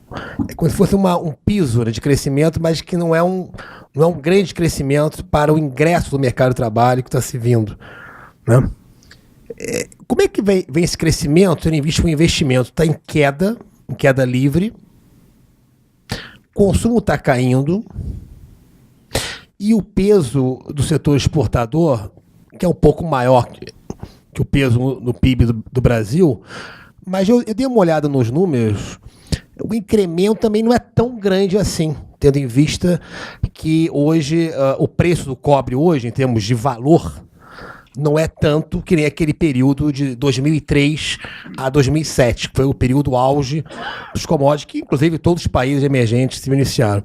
Esse é um ponto. O outro ponto, rapidamente, a autonomia do Banco Central do Peru é similar ao do Brasil, e institucional também. Ou seja, esse Conselho de Ministros ele pode chegar, o Parlamento pode chegar e tirar o presidente do Banco Central. Eu fiquei na dúvida, que eu dei uma olhada na legislação, me deu essa dúvida se ele pode tirar, e o presidente não tendo força no Congresso, ele vai ter que sancionar isso. Só essa dúvida. Muito bem. Volvemos a vosotros. A ver, rápido. El tren bioceánico, a ver, ¿cómo? Solamente tiene sentido un tren bioceánico si lo va a usar China. No, si China y si Brasil puede exportarle cosas a China en lugar de por el mar, hacerlo por el tren bioceánico y salir por Perú, si la demanda a China es tan grande, solamente así puede funcionar. Sacar cosas de Brasil a China y de China a Brasil también. Pero es un punto de paso, una casualidad que esté ahí. No hay muchas empresas peruanas felices con ese ferrocarril, porque Perú hoy día ya puede exportar a China con sus puertos. Ya lo puede hacer, no necesita un ferrocarril. Y a Brasil no hay mucho comercio con Brasil. Entonces solamente es viable si lo pagan los chinos, ¿no? Ese es un punto central. El otro tema, a ver, quizá no he hablado muy rápido. Perú no está estancado, ¿no? Perú va a crecer este año, el peor año, 2.5%, y después se espera crecer 3.5%, y hemos visto el forecast hasta el 2021, si sigue moviendo más rápido que los países de la región. No, es que la población crece 1.5 y esto es 3.5. O sea, si se mueve algo, repta algo. Está bien, sí, eso es un buen número, pero no es suficiente por el tema de los jóvenes. O sea, todavía los jóvenes entran al mercado laboral y a esa velocidad no nos sirve. La autonomía del Banco Central, Martín se refería a los ministros. Los ministros de Estado pueden ser interpelados por el Congreso y si no les gusta, se van. El Banco Central no. El Banco Central es la institución más libre. Tiene protección constitucional por 5 años. Los directores y el presidente del banco son totalmente autónomos. Yo podría ser un opositor terrible en la prensa contra el gobierno y no me podrían tocar. ¿No? Nada, solamente por falta grave. Y falta grave es financiarle a la empresa pública con emisión primaria de dinero. Eso está prohibido. Y si haces eso, claro, te vas, ¿no? Nos damos felices por haber hecho esa cosa tontería, ¿no? Pero si no haces eso, es totalmente autónomo. El Banco Central es autónomo y por eso tiene una inflación de 2% promedio hace 20 años, ¿no? Sí, bueno, a ver, para complementar lo de un comentario chico sobre el tema de la interoceánica, a lo dicho por Elmer, creo que hay que sumar el hecho de que estos escándalos que vinculan a Lavallato y Odebrecht han complicado muchísimo el asunto, ¿no? El expresidente Toledo está fugado y tiene una orden de detención y una de las principales acusaciones tiene que ver con haber recibido un soborno asociado a la construcción de la carretera interoceánica, ¿no? Entonces creo que eso complica muchísimo las cosas. Otra cosa que complica mucho este tipo de proyectos es consideraciones ecológicas y, por supuesto, la ley de consulta previa y la posición de los pueblos indígenas y el impacto que esto podría tener. Entonces, políticamente también, además, tiene esas complicaciones. Bueno, y Sergio preguntaba sobre la dinámica gobierno-oposición, las perspectivas, ¿no? Digamos, ese es el gran tema que se discute en el Perú ahora. El presidente terminó el primer año y creo que terminado el primer año, existe la percepción de que efectivamente la cosa no funcionó bien durante los primeros 12 meses. Creo que existe conciencia tanto del gobierno como del fujimorismo que manejaron mal la situación y que los roces y los problemas en la relación que hubo los afectan negativamente a ambos, ¿no? El gobierno porque no puede gobernar, porque le resulta difícil gobernar, y el fujimorismo porque si se gana la imagen de obstruccionista, de estar desarrollando una oposición gratuita que ahonda la crisis económica, también va a pagar el costo político en la próxima elección. Entonces, creo que este es un momento en estas semanas de estudio de cómo se recompone este asunto, pero hay mucha incertidumbre respecto a qué es lo que va a ocurrir, ¿no?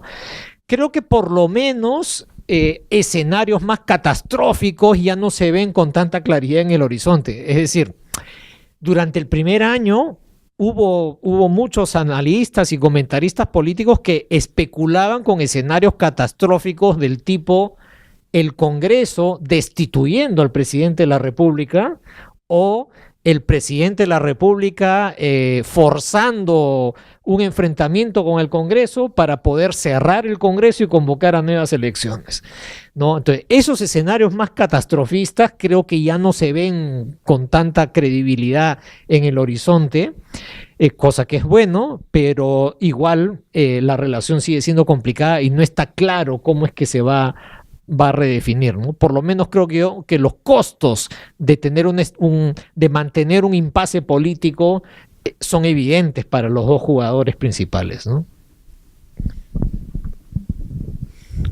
Alguém leva o microfone lá no fundo?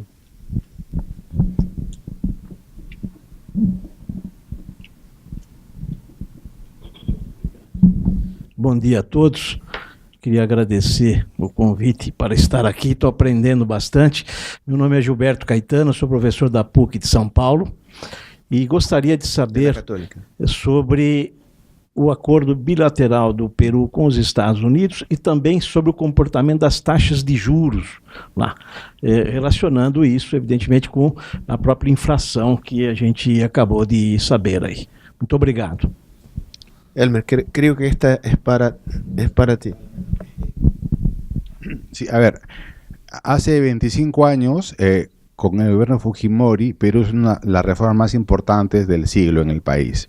No solamente de bajar la inflación y cerrar el déficit fiscal, sino en la parte comercial bajó los aranceles a cero. Y en la parte financiera, Perú es un país libre, con libre movilidad de capitales. También privatizó empresas públicas importantes y creó las reguladoras. Pero lo hizo unilateralmente. Perú, cualquier país del mundo podría entrar a Perú y pagar cero. Pero Perú no puede hacer lo mismo con otro país. Entonces, se ve obligado, para complementar esa apertura unilateral, se ve obligado a hacer acuerdos de libre comercio con cada país. Lo hizo con Estados Unidos, lo hizo con la Unión Europea, lo hizo con Japón. Básicamente ya está, y ahora está con China. Entonces, para que esos países también puedan recibir nuestros productos a la inversa, no cobrarnos a nosotros los aranceles. Y en ese camino va. Por eso el trato con Estados Unidos es de ese tipo. Y además blinda un poco a las reformas, ¿no? De un gobierno que puede entrar al país y cambiar las reformas. No podría, porque tienes un TLC con Estados Unidos también, que pasa por el Congreso, con dos legislaturas, con mayoría absoluta. Entonces, es una manera de blindar la economía, pero en verdad, la blindada está en la Constitución. El modelo económico peruano, el Banco Central Autónomo, todo lo que hemos hablado, eso está en la Constitución. Entonces, para cambiar el modelo hay que cambiar la Constitución. El TLC es como una segunda seguridad, ¿no? Pero no es la más importante. Es la Constitución peruana, que digamos, beatifica una economía de mercado más abierta. Y en cuanto a la tasa de interés, bueno, la tasa de interés del Banco Central de Estados Unidos está alrededor de 1 y en Perú está alrededor de 3.75. Esa es la tasa de corto plazo, ¿no? Y la de plazo más largos, en Perú, el bono peruano a 10 años debe estar en ahí 6 y Estados Unidos debe estar en 2. Pero el crédito en Perú, como en todos los países de la región, es muy heterogéneo. Si tú eres una empresa grande, prime, telefonía y minera, tienes una tasa de interés internacional. Pero si eres una mediana o pequeña, tienes tasas de interés de 20%, que es bastante alta, ¿no? Porque me parece este cuadro de un país que es rating AAA, ¿no? Con una bajísima presión fiscal, con problemas de rezagos sociales que son evidentes. Martín, ¿por qué no se genera una presión por un partido más a izquierda? Porque ese es el cuadro típico que pide, ¿no? Y que generaría en situaciones normales. ¿Qué es tan anormal en Perú que no surge una fuerza de izquierda que sea relevante, ¿no?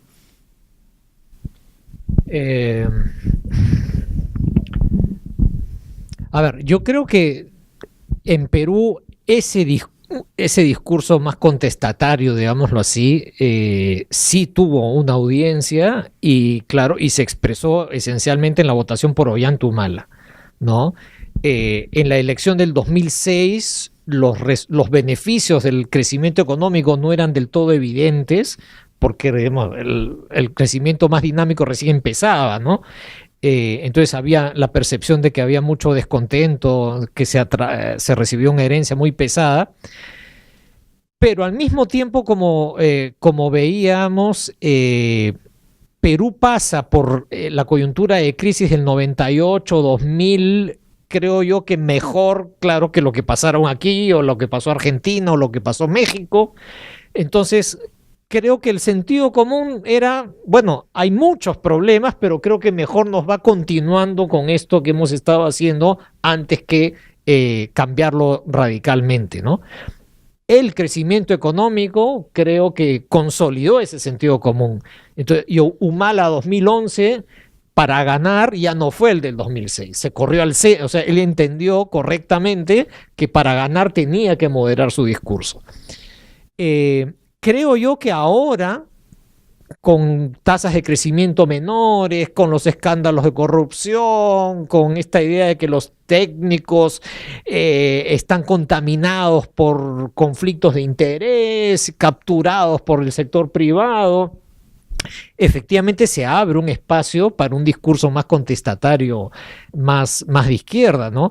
De hecho, O más populista de derecha. o más populista de derecha, que el fujimorismo en parte tiene gran, digamos, ha reconfigurado su discurso en esos términos, ¿no? De un populismo de derecha. Es decir, el gobierno de Kuczynski es un gobierno neoliberal, proempresarial, ¿no es cierto?, capturado por lobistas y grupos de interés, mientras que el fujimorismo es, digámoslo así, el capitalismo popular, ¿no? Entonces sí, eso es algo relativamente novedoso en términos discursivos, ¿no? Y iba a decir que en la elección del 2016, Verónica Mendoza, una candidata de izquierda, estuvo a punto de entrar a la segunda vuelta y ganarle la entrada al balotaje a Kuczynski, ¿no? Pero digamos también por una diferencia muy, muy pequeña es que Kuczynski entró a segunda vuelta. Entonces sí, hay posibilidades de que eso ocurra. Ahora, el tema es que no se traduce claramente en referentes políticos claros, ¿no? Una candidatura de izquierda más orgánica, más organizada, es difícil de concebir por las pugnas y los conflictos al interior de la izquierda, ¿no? Digamos, el grupo político que presentó la candidatura de Verónica Mendoza en 2016, el Frente Amplio se llamaba, o se llama, ya se dividió, no duró ni un año en el Parlamento, y las luchas internas dentro de los grupos de izquierda son muy fuertes, digamos. Entonces es difícil imaginarse que de ese sector vaya a salir algo, pero digámoslo así, la demanda de los electores, ¿no es cierto?, la expectativa de los electores creo que está ahí. Creo que un discurso contestatario va a tener audiencia, va a aprender y va a tener alguna participación en las próximas elecciones, ¿no?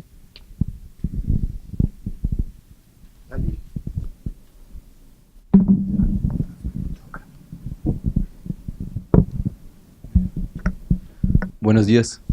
Una pregunta más solamente. Me llamo Ricardo, trabajo en Votorantim de Metais y tenemos importantes operaciones en Perú. El costo con mano de obra formal en Perú es bastante alto, como que tenemos acá, muy cerca de lo que tenemos acá en Brasil. Y eso impacta en la cantidad de empleo formal que vamos a tener. ¿Hay algún cambio, algún plano del gobierno de cambiar algo en tema de legislación de trabajo en Perú? A ver, el Poder Judicial ha comenzado a fallar hace unos 10 años en favor del trabajador con una reposición. O sea, en Perú puedes despedir a alguien, pero si despedirlo hay que pagarle 10 sueldos, ¿no? En el techo, 10 sueldos mensuales. Pero si te denuncian en el Poder Judicial y te gana, tienes que reponerlo, ¿no? Y entonces eso, el Poder Judicial ha comenzado a sí, tienes que reemplearlo, no en el mismo puesto, pero está ahí, ¿no? Y eso aumenta fuertemente el costo del despido. Entonces, esta economía liberal no es tan liberal, porque en el mercado laboral, que es central en el capitalismo, hay rigidez del despido, ¿no? Y también para la contratación. Tú contratas a un joven y está pocos meses y tienes que contratarlo en planilla. O sea, no puedes probarlo. No puedes probar cómo es él, o si el negocio es bueno.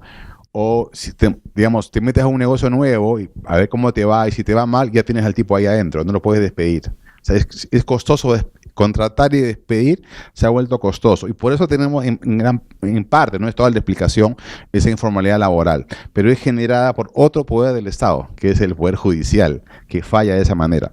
¿Cómo se resuelve? se resuelve de dos maneras. Cambiando a los jueces, que eso no es más complicado, o cambiando la Constitución, donde dice que considérese el despido suficiente el pago de 10 salarios, ¿no? Ponerla así, esto es suficientemente bueno para el despido, cosa que el juez ya no puede fallar así. Sí, constitucional, pero ahí voy, que el gobierno PPK no tiene el Congreso a su favor. Entonces, y el Congreso en ese sentido no se va a correr el riesgo, el costo político de ser el partido que además es candidato al 2021 que afecta a los trabajadores. Así sean los poquitos trabajadores formales, ¿no? Los sindicatos tienen mucha voz. Entonces, ese es tema complicado y no espero que se resuelva en estos momentos. Va a ser un tema más hay que vivir con eso un tiempo. Sí. Y el tema de la seguridad social, porque hay una bomba de tiempo ahí, ¿no? Porque esta gente que está en el sector informal, que no cotiza, ¿no? Esta gente en algún momento va a llegar la vejez, ¿no? Y no tienen cobertura de seguridad para nada, ¿no? ¿Este es un tema en la política peruana o no? A un político responsable sí es un tema, pero la gente no es un tema que esté en el debate público del día a día. La gente se cree Superman, ¿no? La vejez no llega. Pero llega. Pero llega, yo sé que llega, pero esos votantes son minoría, ¿no? Los votantes son jóvenes, menores de 30 años, ¿no? No es un issue. El más importante es el tema de la salud, otros temas, ¿no? El tema de la jubilación, políticamente nadie lo ha puesto en la mesa y va a estar en la mesa en la elección de acá a 20 años.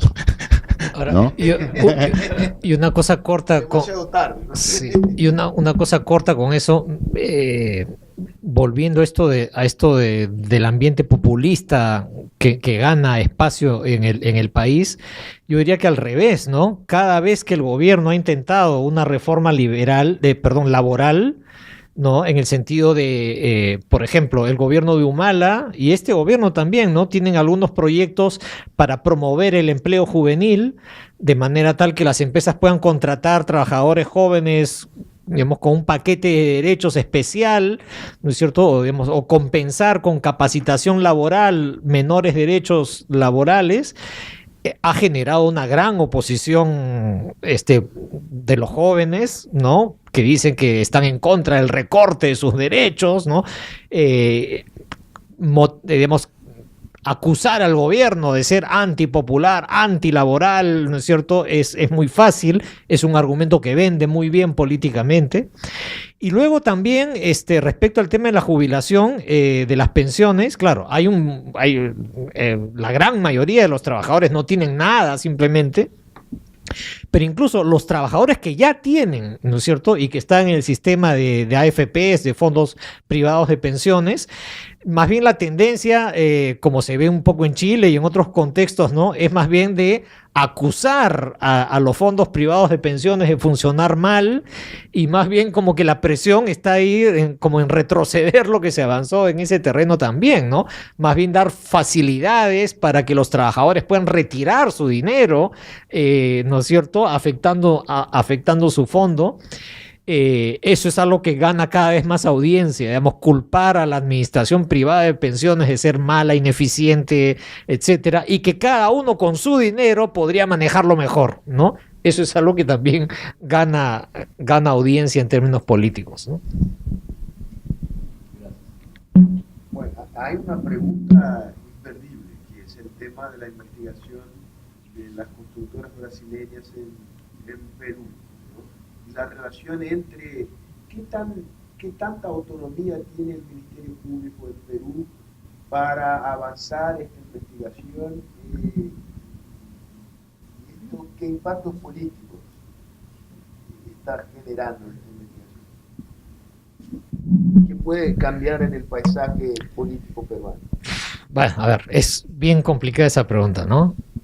Y creo que si preguntas a diferentes personas en el país, te van a decir cosas muy diferentes, ¿sí? Yo creo que ese es un tema muy polémico y hay una gran diversidad de opiniones, ¿no? Ahora, mi posición personal es que creo que si uno mira en el Perú hoy al presidente del Poder Judicial y al fiscal de la Nación, digamos, yo creo que hemos tenido suerte porque son dos personas bastante razonables dentro del contexto de los jueces y fiscales que hay en el país, en términos de honestidad y capacidad. Creo que es de lo mejor que tenemos, ¿sí? Por supuesto que encabezan instituciones muy débiles, ¿no? En donde uno mira a los jueces en las diferentes salas y uno mira a los fiscales en las diferentes áreas y uno va a encontrar muchísima variedad, ¿no? Pero creo que dadas las circunstancias, la cosa está relativamente bien encaminada, ¿no? Eso no significa que sea una maravilla. Creo que en términos de las implicancias políticas, claro, el más directamente afectado por ahora es el expresidente Toledo, porque, digamos, el argumento fiscal ya está bastante claro, ¿no es cierto? En el sentido de que el expresidente, digamos, un testaferro del expresidente recibe un dinero que luego se lo transfiere a él y que esto está vinculado a un dinero que recibió por la construcción de la carretera interoceánica. Digamos, como que el argumento fiscal está muy bien delineado y entonces yo creo que el presidente Toledo, digamos, su pronóstico es muy malo, digamos, ¿no?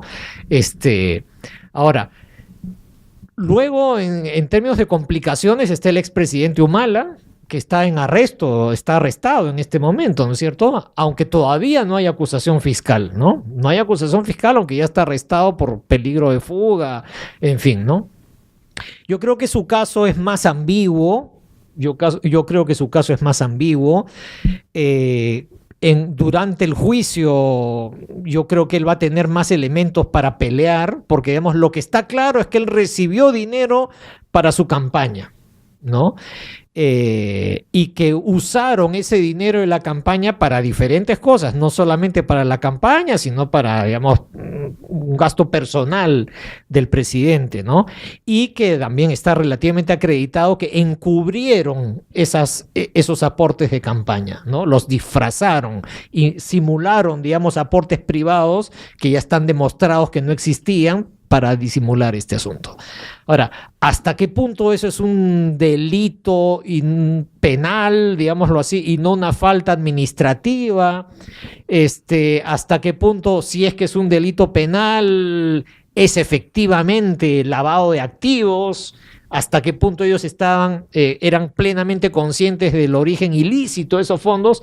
Creo que eso es materia de una controversia legal mucho más azarosa, ¿no? Y luego, bueno, hay declaraciones que eventualmente involucran a Keiko Fujimori y Alan García, pero mucho más gaseosas, ¿no? Ok, financiamos todas las campañas, aportamos a los candidatos principales. Keiko Fujimori era una candidata principal, tendría que haber recibido, pero no está claro cómo, no está claro el vínculo con ella, ¿no? Entonces, por ahora, digamos, los reflectores están fuertemente sobre Toledo y Humala, ¿no? Tal vez con esquemas de colaboración con otras empresas, aparte de Odebrecht, pueda haber acusaciones que afectan al gobierno de García, ¿no? De hecho, eso ya hay denuncias así muy concretas con algunas obras públicas durante el gobierno de García, pero que no lo tocan a él todavía directamente. Yo diría que en términos de riesgos, él estaría en tercer lugar, ¿no? Por ahora, por lo que se sabe hasta el momento, ¿no? Sí, brevemente nomás. ¿Mexicano está amenazado? No, y dudo que esté, en verdad. Pero sí, bueno, tenemos un presidente preso, Fujimori, tenemos otro presidente que está fugado en Estados Unidos y no puede salir de ahí. Porque si sale de ahí, está con orden de captura en Interpol. ¿Ah? Entonces, puede que nunca venga, pero va a estar ahí. y otro presidente, Humala, el último, que está ahora, efectivamente, como dice Martín, está en prisión, pero mientras hace su juicio. Pero el juicio de Toledo está perseguido por el caso Odebrecht. O sea, ahí Lavajato está mordiendo a un presidente que está en Estados Unidos. Humala no, porque está encarcelado, pero por otro proceso que es un financiamiento de Chávez a la campaña, no es Lavajato. Pero Lavajato va a aparecer, a mi juicio, cuando investigue más sobre el gasoducto. El gasoducto del sur es llevar gas de Cusco a la costa peruana por $4 billones. Sí, y ahí está metido la compañía, y eso todavía no se está investigando. Entonces, si Humala puede salir libre por el tema del lavado de activos, que es un tema que no hay lavado de activos. O sea, Chávez no está lavando activos para recuperarlos. Eso no es lavar activos, eso es de regalar tu dinero a un político y que lo use como él quiera. No es un regalo, no estás lavando, en verdad. Lavado tiene que volver para que el lavador lo justifique y lo use, ¿no? Ahí no hay lavado. Por eso puede salir libre el presidente Humala, pero cuando si se abre realmente el caso Lavallato y cae Humala, por gasoducto, no por el tema con Chávez, ¿no? En términos económicos, el efecto ya ocurrió. O sea, el efecto de Lavallato en el corto plazo ya te tumbó en parte la inversión pública. Pero no es la única constructora, ¿no? Hay otras constructoras, van a entrar constructoras chilenas, españolas, a hacer la siguiente gran obra pública del país. Chinas también, y son una prueba de fuego para Kuczynski, ¿no? Que hacerlo bien en ese lado. Y quizá, bueno, sí, un efecto colateral ha sido el daño fuerte a la principal empresa constructora peruana, que se llama Graña y Montero, es la más grande del país, que era socio de Odebrecht, ¿no? Entonces, ese ha sido un daño colateral a la principal empresa peruana que cotiza en bolsa, es la empresa número 1 en los mejores rankings de gobierno corporativo. O sea, ha sido un daño fuerte también al sistema, a la imagen del sector privado, ¿no? Hasta hace poco esos gerentes eran pues uno quería ser como ellos, digamos, ¿no? En el mundo de los MBAs, ¿no? Y ahora como que ¿qué pasó acá, no? Sí. Una cosa final, que en el contexto yo creo que va a haber mucho espacio para algún candidato presidencial que diga yo no tengo nada que ver con los 3 últimos gobiernos, con los 4 últimos gobiernos. Entonces, va a haber espacio para alguien que se pueda presentar como un outsider, ¿no? Y eso también es una novedad respecto a los procesos electorales anteriores, ¿no?